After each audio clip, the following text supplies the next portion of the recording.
Hello friends, welcome back to my YouTube channel flying eagle education. Friends, चलिए आज शुरू करते हैं आज का टॉपिक, जो कि रखे हैं क्वेश्चन डिस्कशन। जो प्रीवियस ईयर क्वेश्चन जो फरवरी महीने में कंडक्ट हुआ था। देखिए फ्रेंड्स, अगर आप हो सकता है पेपर 1 पेपर 2 दोनों देने जा रहे हैं, दोनों पेपर हो सकता है, इधर आप पेपर 1 दे रहे हैं और पेपर 2। फ्रेंड्स देखिए, लैंग्वेज में सीडीपी में तो आपको सीडीपी पूरा आएगा। सर लैंग्वेज पेपर में आपको कंटेंट 15 और पेडागोजी सेक्शन से 15 देखने मिलेगा। ऐसे ही मैथमेटिक्स ईवीएस में भी आपको कंटेंट 15-16 दिखने को मिल जाएगा। और पेडागोजी सेक्शन से भी पहले 15-15 दे रहा था, पर थोड़ा सा ज़्यादा कंटेंट हो सकता है, ये 16-17 कंटेंट हो सकता है। और इधर पेडागोजी सेक्शन 12-13 क्वेश्चन आ सकता है। तो आपको मिला के देगा, ये नहीं कि कंटेंट तो बस कंटेंट दे दिया उसके बाद पेडागोजी सेक्शन आएगा। कंटेंट पेडागोजी या पेडागोजी या कंटेंट, ऐसे करके मिला के आपको देगा। और आप जानते होंगे STSC, EWS, PWD इन लोग के लिए 82 मार्क्स में क्वालिफाई करेंगे और जनरल के लिए 90 marks. Paper 1 paper 2 both same है। तो फ्रेंड्स चलिए शुरू करते हैं, कैसे कैसे क्वेश्चन आ रहा है, आप कैसे तैयारी करेंगे। देखिए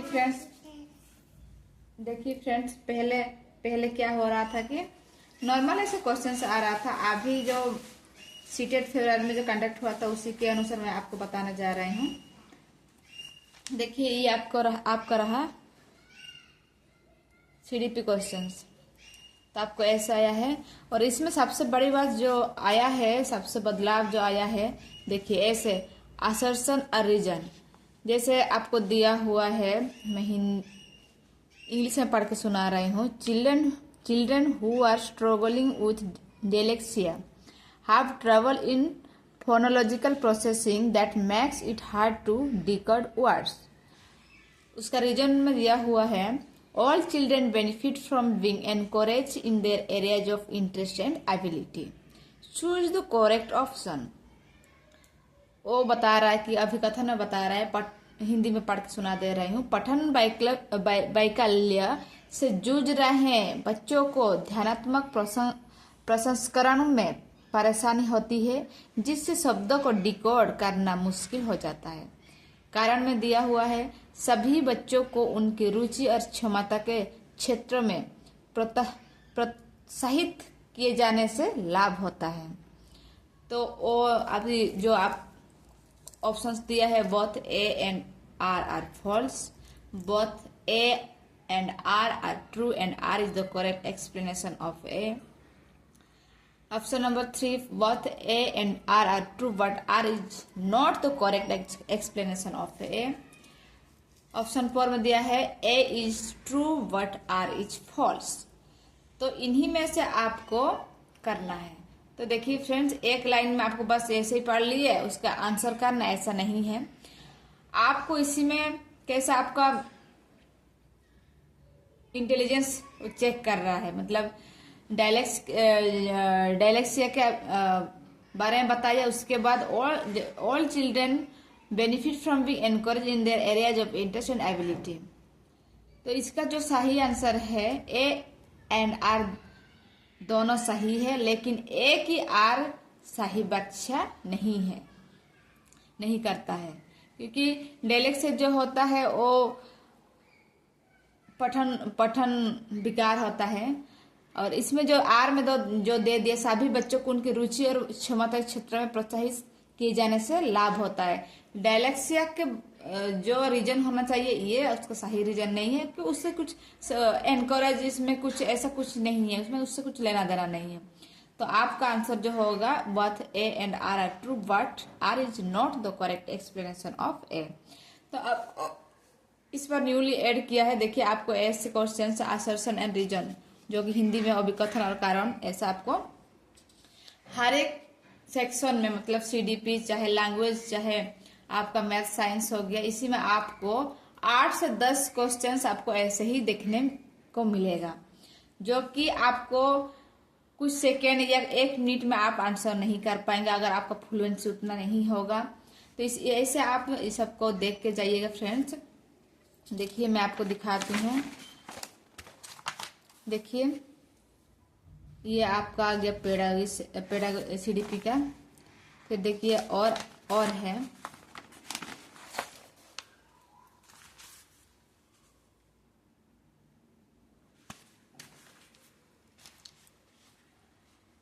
देखिए आपको हर ये में दिखने को मिल जाएगा, सब्जेक्ट में देखने को मिल जाएगा। देखिए कितना भर भर के दिया हुआ है। 19 में फिर आ गया है। फिर आपका देखिए 22 नंबर में आया है,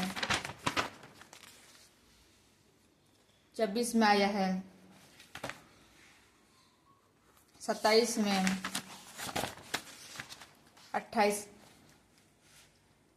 30 में। मतलब आपको 8 क्वेश्चन पिछले जो सीडीपी में है, पिछले जो फरवरी में कंडक्ट हुआ था उसमें असर्शन और रीजन क्वेश्चंस, सीडीपी में 8 क्वेश्चंस है जो कि टाइम टेकिंग है। अगर आपका कंटेंट नॉलेज या आपका पेडागोजी नॉलेज अच्छे से नहीं रहेगा तो आप ये क्वेश्चंस कर नहीं सकते हैं, क्योंकि ये उसी में रिलेटेड हो सकता है या उसी का रिलेटेड नहीं हो सकता है। अगर आपको ज्ञान नहीं होगा तो आप बता ही नहीं पाएंगे, आप कंफ्यूजन में पड़ जाएंगे।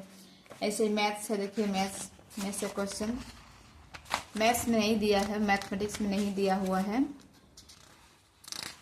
ये मैं आपको जो दिखा रहा हूँ ये पेपर टू का है, जो कि 6 to 8 क्लास के लिए एलिजिबिलिटी है। देखिए मैथ्स में आपको असर्शन रीजन क्वेश्चंस नहीं दिया हुआ। फिर आपको मैथ में नहीं दिया हुआ है। साइंस में फिर आपको देखने को मिल जाएगा। देखिए साइंस में आपको column A column be matching type का क्वेश्चंस दे देगा।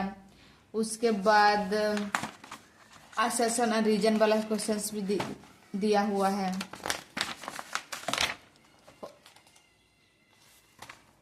देखिए यहाँ 71 में देखिए असर्शन रीजन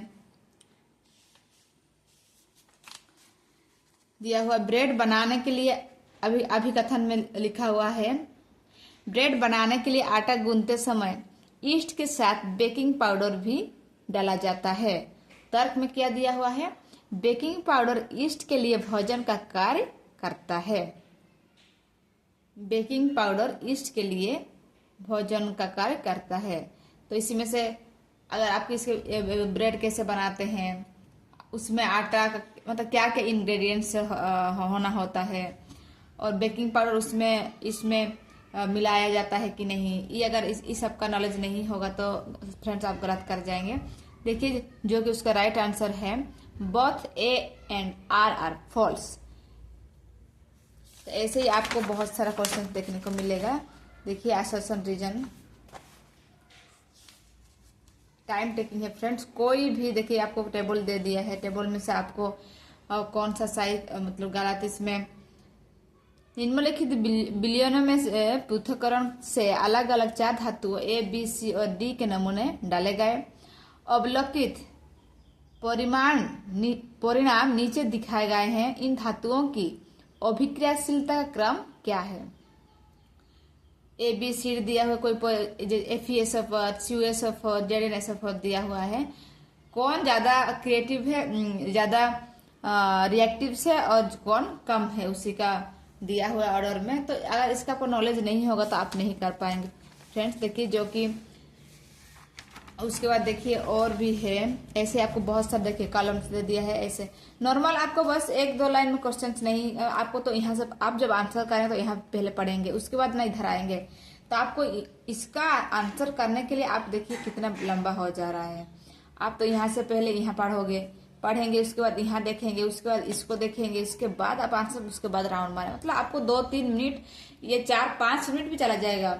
इसलिए फ्रेंड्स बहुत केयरफुली आप तैयारी करके जाइए, नॉर्मल में मत ले लीजिए। पहले से अभी पेपर टफ हुआ है, पहले इतना डिफिकल्ट नहीं था, अभी बहुत इजी था। पर पिछले जो सीटेट फरवरी में जो दिया हुआ है उसके बहुत ही डिफिकल्ट कर दिया है।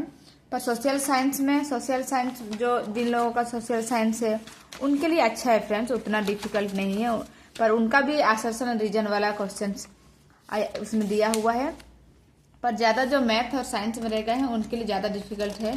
फ्रेंड्स, आप अपना कंटेंट और पेडागोजी सेक्शन बहुत स्ट्रॉन्ग कर लीजिएगा। और प्रीवियस ईयर क्वेश्चंस फ्रेंड्स आप देख के जाइए। प्रीवियस ईयर क्वेश्चंस अगर आप सॉल्व करके जाते हैं तो आपके लिए बहुत फायदा होगा, आपको कॉन्फिडेंस आएगा कैसे करना है। देखिए फ्रेंड्स, और लैंग्वेज पेपर के लिए आप बस पेडागोजी सेक्शन बहुत अच्छे से कर लीजिएगा। और क्योंकि वहाँ पैसेजेस आता है और प्रोज पोएट्री आएगा, उसी में से आपको 15 मार्क्स दिखने को मिलेगा। उसी में 2-3 क्वेश्चन आपको ग्रामर से पूछेगा और बाकी आपका रहेगा पेडागोजी सेक्शन जो कि सिचुएशन बेस्ड दिखने को मिलेगा। सो फ्रेंड्स, हल्के मत लीजिएगा, अच्छा से तैयारी कीजिएगा ताकि आपका पेपर अच्छा से जाए। देखिए, आपको मैं दिखा दे रही हूँ लैंग्वेज 1 में अगर आपका हिंदी या उड़िया या इंग्लिश कुछ भी हो,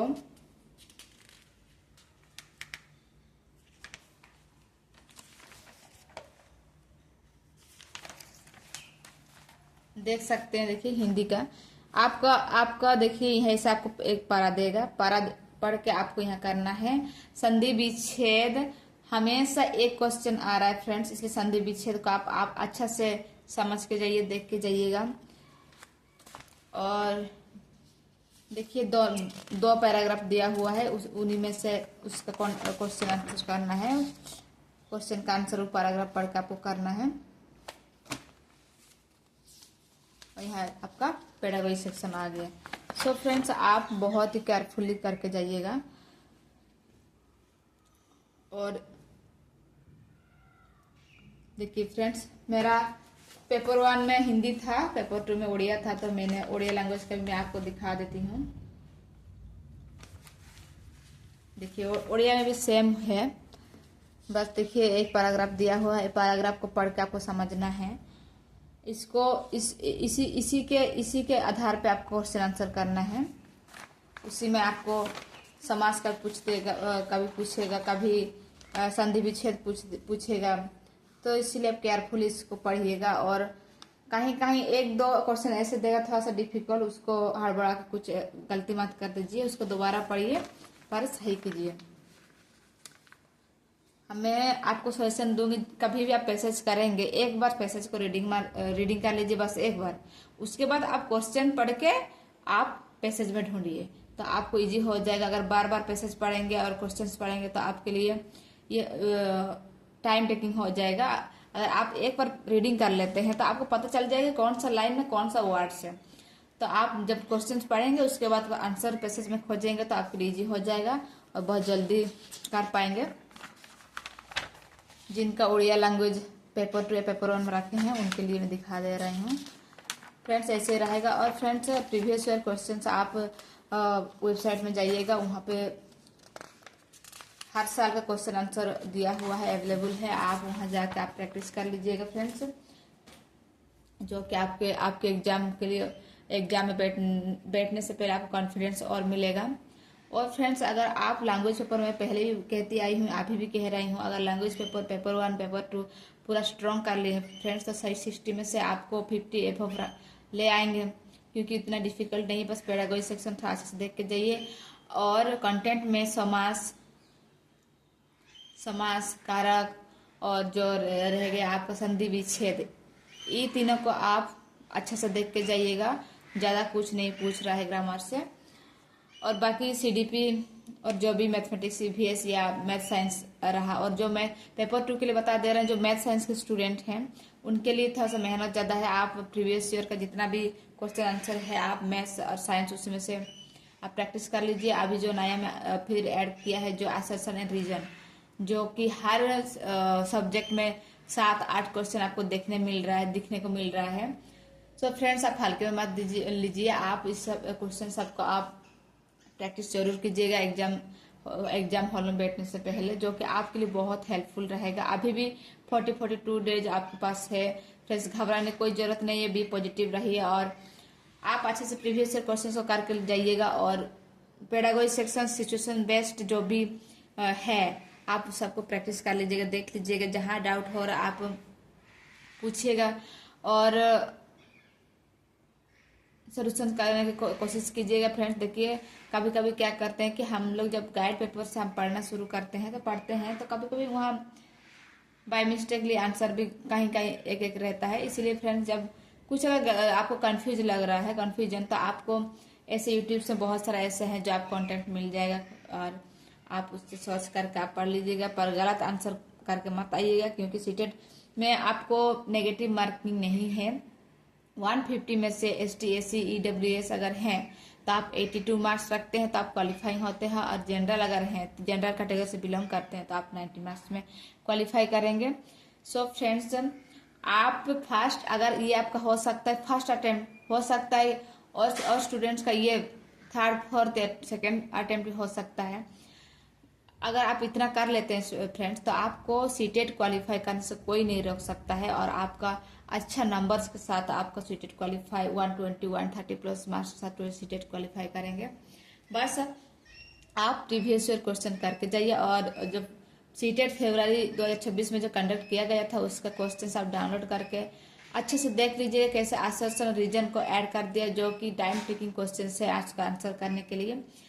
उसका अगर आप समझ लेते हैं, देख लेते हैं, फ्लुएंसी बढ़ा लेते हैं, कॉन्फिडेंस बढ़ा लेते हैं, तो आप सीटेट आपके लिए बहुत इजी हो जाएगा, और 150 में से आप 150 अटेंड कर पाएंगे।